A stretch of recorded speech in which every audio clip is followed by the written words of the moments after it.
So I finally have the Samsung 980 Pro, which supposedly is the holy grail, fastest, bleeding edge technology in NVMe storage.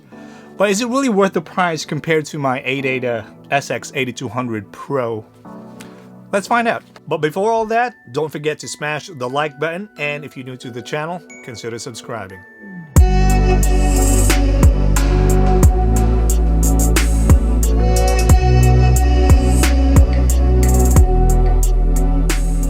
Hey, what is up guys? Welcome back to the channel. Lars here of Kilbit Nomad, bringing you tech tips, reviews, and personal finance. First things first, let's run through the spec comparison between the Samsung 980 Pro and the ADATA SX8200 Pro.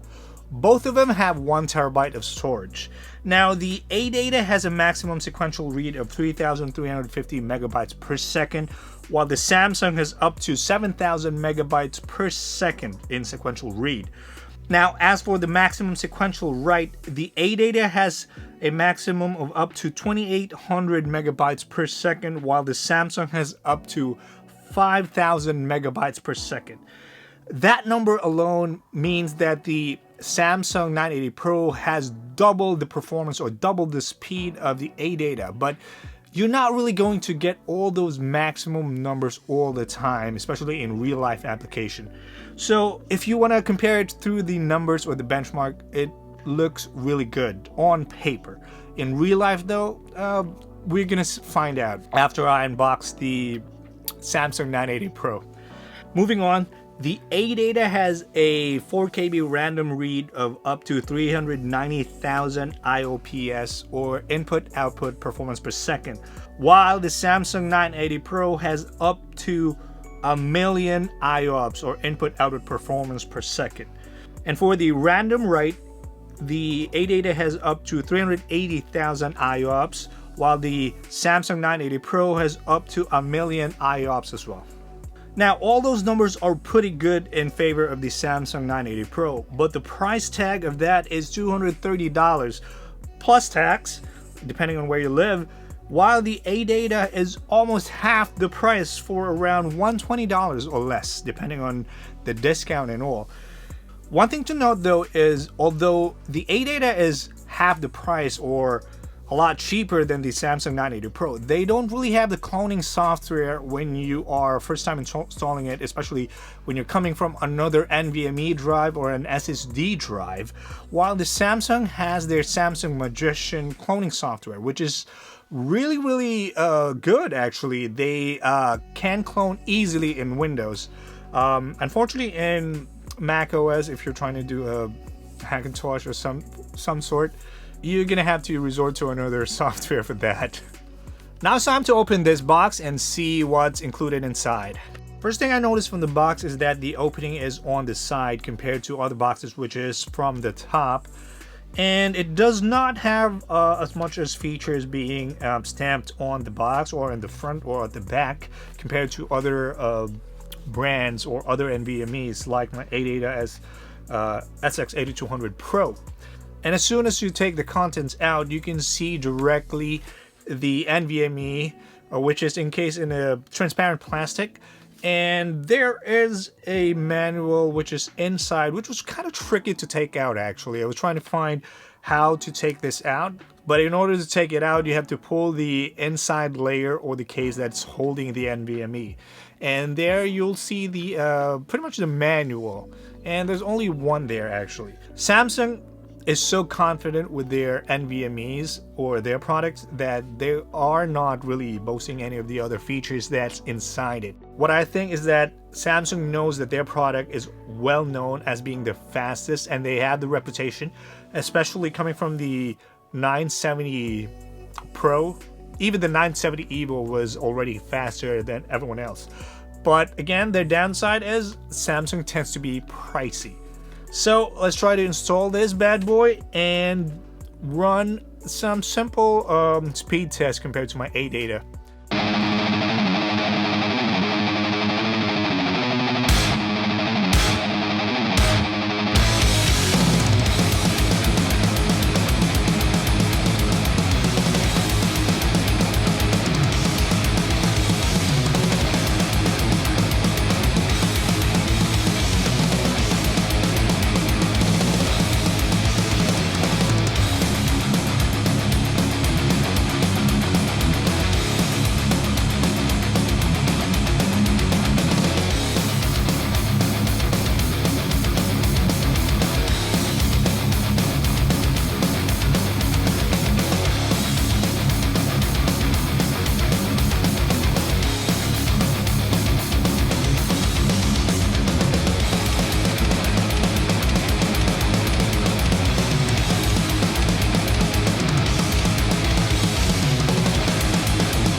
So I've been running this Samsung 980 Pro on my Mac OS for about 2 days now. I actually did a few video editing on Final Cut Pro for my friend Sammy of Ministry of Attraction. I did run Blackmagic disk speed test comparing the ADATA SX8200 Pro versus the Samsung 980 Pro. Initially, the ADATA write speed is almost on par with the Samsung 980 Pro at 2500 megabytes per second, but that was only on the first run.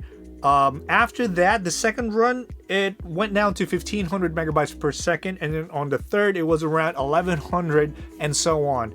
The read speed though on the ADATA is consistent, or was consistent, around 2600 to 2700 megabytes per second.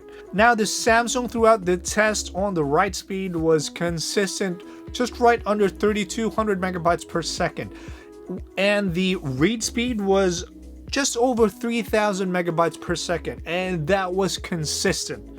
Unfortunately, my motherboard only supports PCIe 3.0, so that's why I'm only getting around 3200 megabytes per second on write and read.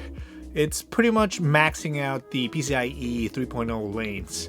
Hopefully in the future, when I upgrade to the X570 motherboard, which has the PCIe 4.0, then I'll be able to maximize all the speed up to 7000 megabytes per second on the read and 5100 megabytes per second on write. But how does that matter actually? Well, in real life application, you won't really see any difference. If you're just like surfing the web, watching movies, streaming Netflix, you're never going to see any difference at all between the ADATA and the Samsung 980 Pro. And for that case, it's going to be a worthless, it's a waste of money basically getting the Samsung 980 Pro. It's not going to change your life. Where the 980 Pro shines is when you're transferring or copying huge files. And I'm not talking about 1 gigabyte or 2 gigabytes. We're talking about like 10, 20, 30, or 100 gigabytes even. Also, when you're video editing, basically you are technically moving parts when you're skimming through the videos. It's processing at a very fast rate with all those huge files, especially with Final Cut Pro. It's rendering all optimized and proxy media files. The library can get up to 500 gigabytes, even a terabyte if you're not careful about it. So that's where you'll see the difference of the Samsung 980 Pro, because it's going to be consistent on read and write, especially random read, random write, compared to the ADATA where, from my experience, sometimes when I have a few layers of 4K videos, then there's a split or like 1 to 2 seconds of buffering, or sometimes, it gets a bit stuttery.